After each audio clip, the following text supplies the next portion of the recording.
Hey Whiskey Tube, welcome to another edition of the DBS Tasting Room. Today we're going to be exploring the Macallan 18.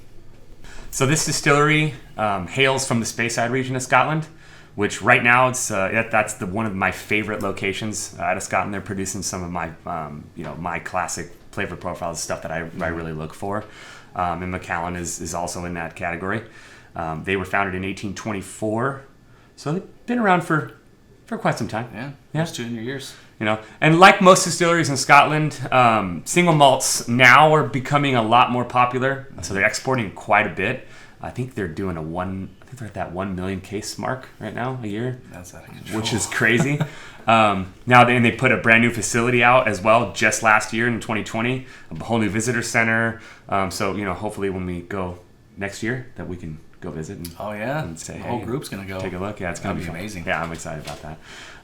So we'll see. But they're definitely one of the top exporters right now, and not just single malts, but a lot of these distilleries in Scotland, blends were the only thing that they were shipping out. In fact, blends are still the most exported type of whiskey out of Scotland. That was tax purposes. Yeah, tax reasons, and it's just cheaper to do it that way. And they can have a lot extra whiskey sitting around. That's easier for them to say, we can make a blend of some stuff that's been sitting here for however long we've been doing it for. And people's taste profiles have changed, I think, dramatically in the last 20 years. Probably. There's been a big shift, I'd say, in kind of how blending single malts. I think you're right. Actually, proof too. I noticed proof kind of going up. I agree. We see that a lot now. Yeah. But I mean, you see that with bourbon too. All right, guys, a little bit about this bottle. It's obviously 18-year matured. It is 43%. This is actually aged independently in 3 different barrels, which is 3 different types of barrels, in European, ex-bourbon, and sherry cask, which is actually pretty interesting because they do them separately and then combine them at the end. Yeah. I think it's kind of cool. We see this quite frequently with whiskey, actually, especially in a single malt when you want to do a sherry cask finish. So sometimes they'll finish it only, or sometimes in this circumstance they're going to age it independently. Yep. So it does change the flavor profile, I think, of the whiskey, and we've noticed that. At least I know I've noticed that. When we look at double casks and things like that. I wonder what the difference is doing them separately and combining them at the end versus doing one, then the other, and then the other. I wonder how that would actually impact it. Well, so I think you have to be really careful, right? Because when you talk about age maturation in the whiskey, they really don't want to take it out of the barrel. Yeah. So I think that becomes problematic. So if you're going to say, well, we did 6 years in this and 6 years in this, is it really a 12-year whiskey, or you know what I mean? It would technically be finished. Yeah, finished in the difference. And so it's worded differently that way too. So when you do it this way, I think you can let it sit in 3 different bottles or barrels, and then you marry them together at the end. So you have some really genius master blenders who know this is how we have to do it, and it comes out. They're definitely if they've been doing it for this long, they're not putting out bad whiskey and lasting this long. No. All right, I'm ready. Let's jump into the pour. I like it. Let's do it. All right, I'm gonna jump into it, Donnie. Let's see where we're gonna be at today. Should we go a little heavy today? Definitely go heavy on the pour. We'll see how heavy that is. I don't know. Sometimes I can't always tell. I won't spill this. We're all right. No worries. All right. There we go. Let's do it. Let's do it, man. I'm gonna jump into this thing. So should we cheers? I think so. Cheers for the nose and the. Yeah, we gotta stay consistent with that kind of thing. So. Yep. Oh, you know what? Also, let's grab our fancy little Glencairn coasters. I like it. That's what we're gonna call it. Save the wood. Save the wood. Hashtag save the wood. Or we're just gonna. We'll move on from there. We'll leave that one alone. We're hashtag too many damn things on Instagram. Yeah. All right, let's jump. Ooh. Okay, so right off the bat, this has got a really, really inviting nose. This is kind of what I was looking for, is just that sherry sweetness. Yeah. It's not over the top like that Delmore 12 is. It's just a nice, approachable. It is very. I agree. Sweetness. It's not a bomb, right? So Nope. It's not the sherry bomb, that classic sherry bomb you'd get. Some of the past whiskeys we've tried, like the Aberlour and many of the other whiskeys that we have here. Yeah. This is very light on the sherry, but it's there, and it's kind of mellowing the nose. So for me, I tend to note that Macallan can be a little smoky or a little woody, though they don't peat. Generally, their whiskey, it just kind of is a. Are you getting it on the nose? I'm not getting. No, and that's kind of where I was going. Okay. It's light. It's really light with that. Yeah. There's a little bit of wood. It's an 18-year. I would assume that I'm going to pull some wood out of this the nose. I'm getting just a little plummy, but I'm not getting any of the wood notes yet. Yeah, there's no ethanol either. This is really light. It's No. only 43%, so you shouldn't get a lot of it on there. But it's got a really good nose. I think I ranked this a lot lower than I would rank it now on the nose. Yeah, I think it was the expectation was higher with the Macallan in particular. I noticed with them they just such great brand placement. Yeah. Just a big distillery, especially on an 18 year. Anything like this, I have really high expectations for. Yeah, this is you said it, Donnie. This is one of those whiskeys that the distillery itself and just the actual expression that we're trying here is a very, very commonly known brand name. I mean, you say Macallan, yeah, people know what you're talking about. Yeah, you get that too from like a Glenlivet.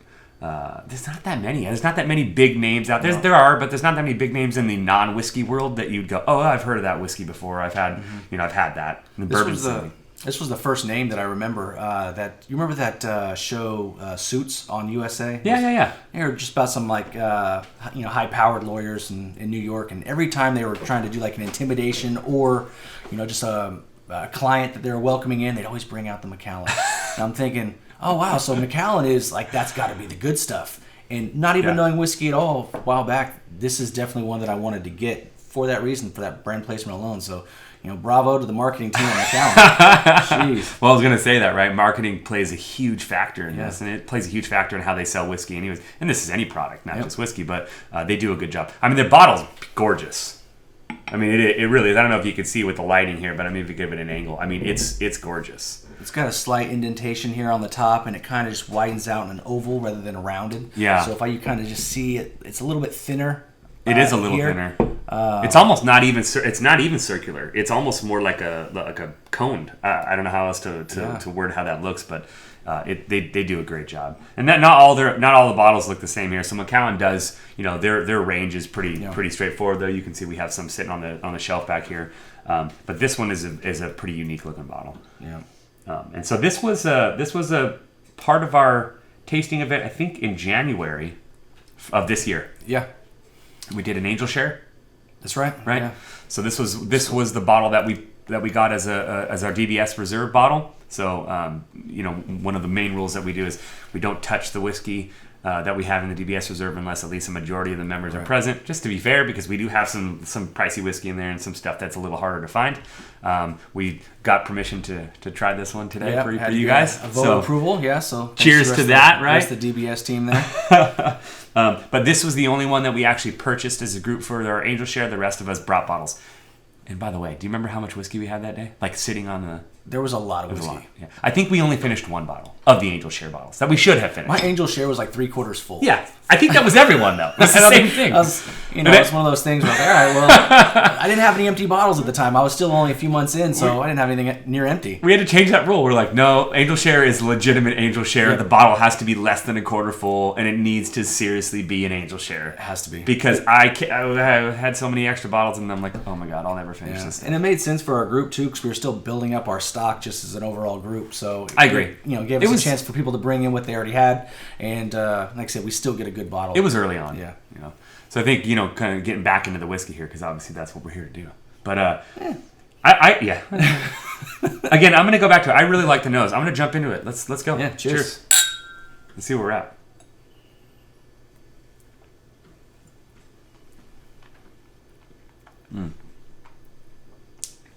So I have something interesting here.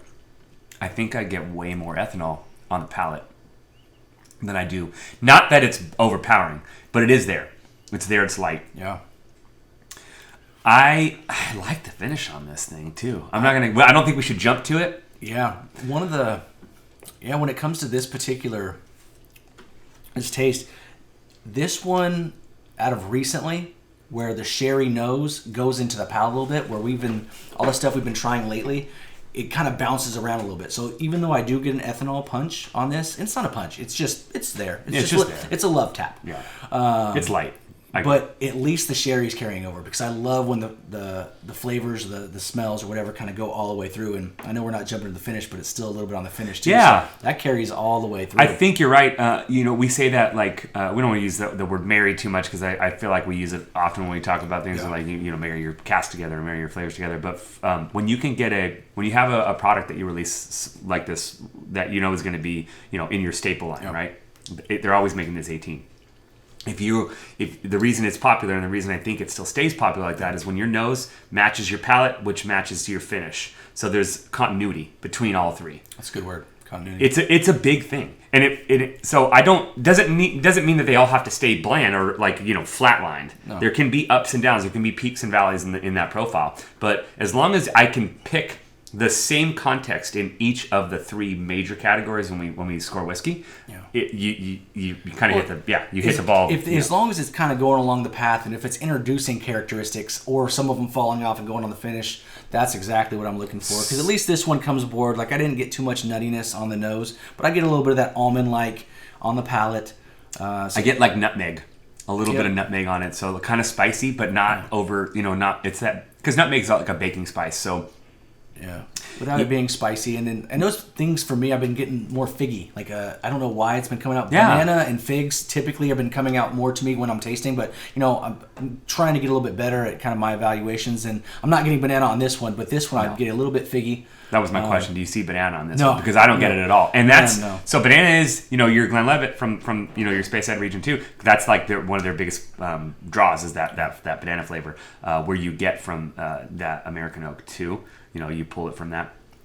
But this is American oak, European oak, and sherried European, American oak, and then ex-bourbon, right? Yeah. So you're getting a lot here. There's a lot going on. This is a pretty good pour. Yeah. I'm not gonna lie. I think I might have scored this lower than I would score it now back then. And we're talking 6 months ago, so our profiles have changed, and they do. I think this happens commonly with people. You'll go up and down. There's, like I said, peaks and valleys with what you like and what you don't like. This is definitely in my like range. It's I'm not gonna lie. Yeah, I'm digging. I'm enjoying it. I'm a little sidetrack. I'm just like these on little the coasters. These things, right? I kind of like it. It's like little mini spaceships. I don't think I've ever used them though. No. First time I pulled them out. We'll try. So let me ask you.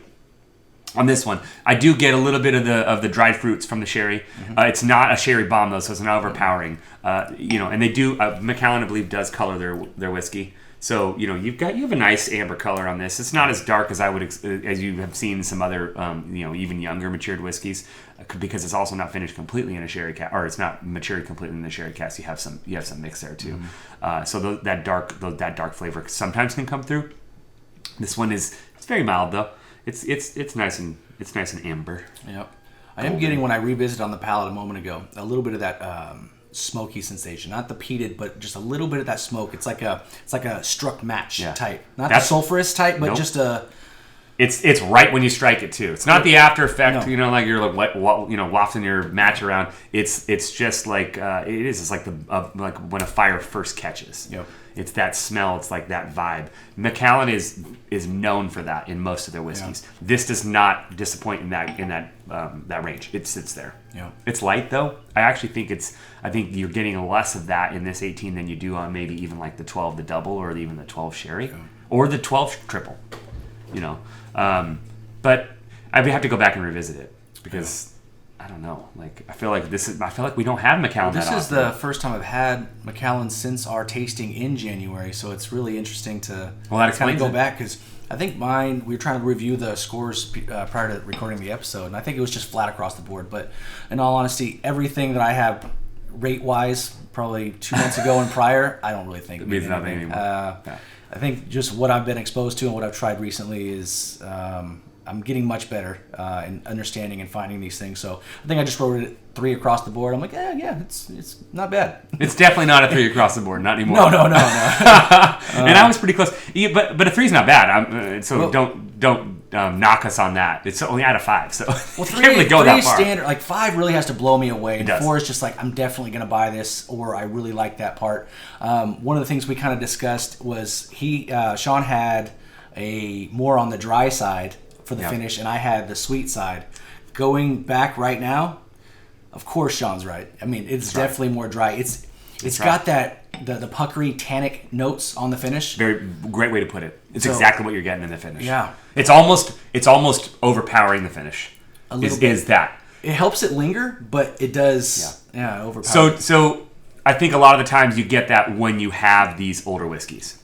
18 years in the wood, it's going to pull out a lot. We did the Tomatin 18 last time, and it was another piece we got. The oiliness The finish there was a little bit lighter than this one. This is a medium finish. So it's not extremely long, but it does sit with you, and I think it sits with you in the right way. Yeah. The sherry is still coming through in the finish. You're also getting I get a little citrus too, very light, not overpowering, and it's almost. It's almost, you almost have to like dig for it, and I hate to do that, but it's just was sitting in my head. When I went back, kind of going now, I get on the nose actually a little bit more of the dried fruits and some of the vanilla. But one of the things with Macallan that I was reading before is they're kind of known for that creamy consistency. Yeah. I'm not really getting that oily creamy on this one. Maybe it's due to the lower proof.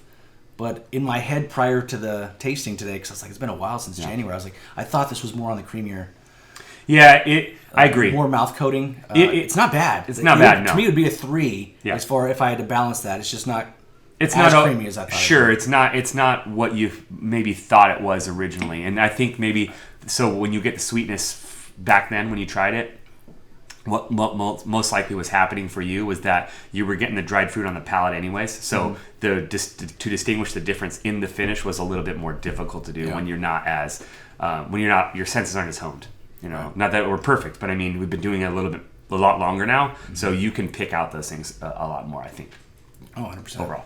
So this is a good whiskey, though. I don't know if it's the alcohol. Got a little sweat going. Maybe it's the light. You know, we're trying to increase the sound quality, the mics, and I got this light right in my face. So listen, I'm breaking the sweat here, but we're doing this for you guys. Yeah. So we're in our bar is being built. Okay, we have a building here that's on the property that's being built for our bar. Eventually, we will be moving to that location, and we will be doing all our recording in there, and it'll be nice and fancy and pretty, and it'll be. We wanted to have some fun with this. Now we wanted to get some experience. We are whiskey fanatics. We're whiskey enthusiasts. We want to do this for the long haul. So even though we're technically kind of more on the rookie side as far as a lot of the people in this industry have been around. We want to do this for a long time, so we wanted to just get going. We didn't want to wait. Hopefully, what are we calling it? Well, it's Econics is what it was. It's like a trailer. Yeah. But we're just gonna. I think we're calling it the DBS Bar. We got to come up with a name for it. I mean, we need some ideas. We have a container.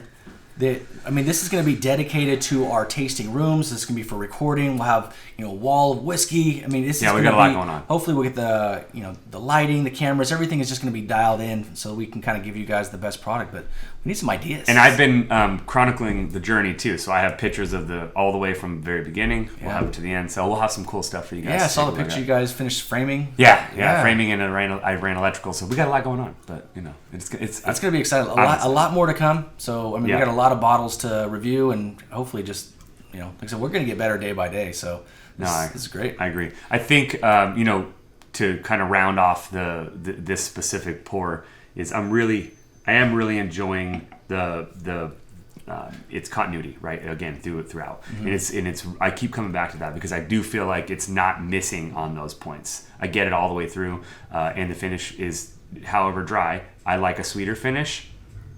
This is not off-putting. This is inviting enough to where you want to go and have another drink. Yeah.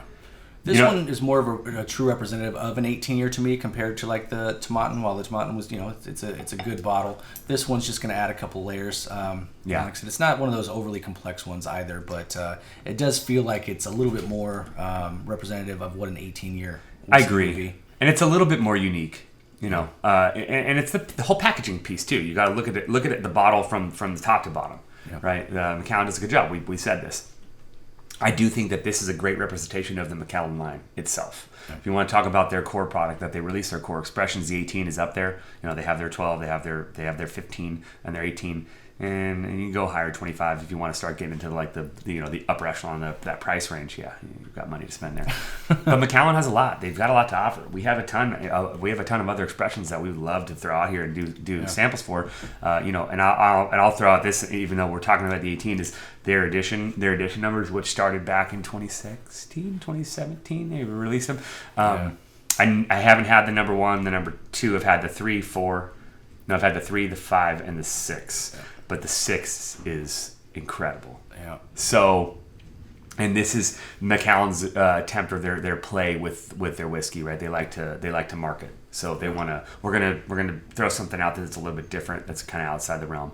But when you want to talk about Macallan itself and its core product, the 18 is a great bottle to go with. Well, I mean, exactly. They're looking for things that pop. I mean, you can just see over my shoulder here. If you look at all these boxes back here, what color's popping at you? It's that blue. That's that edition 6. I mean, without even trying to do that, I know right away. It's jumping at you. Like, I'm pretty sure it's like, oh, what's this? And you just pull it off the shelf. It's like, all right, I'm going to take this home and see what it's about. Especially it's a Macallan name. Oh yeah, I completely agree. So do me a favor, Donnie. I want to ask this: is it a buy?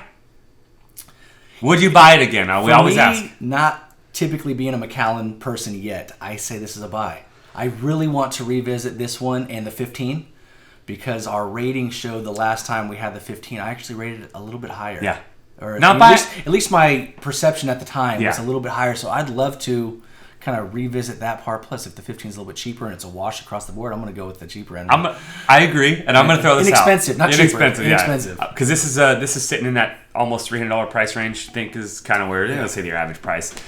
So it is a little bit more than you would normally spend if you're not into whiskey like we are.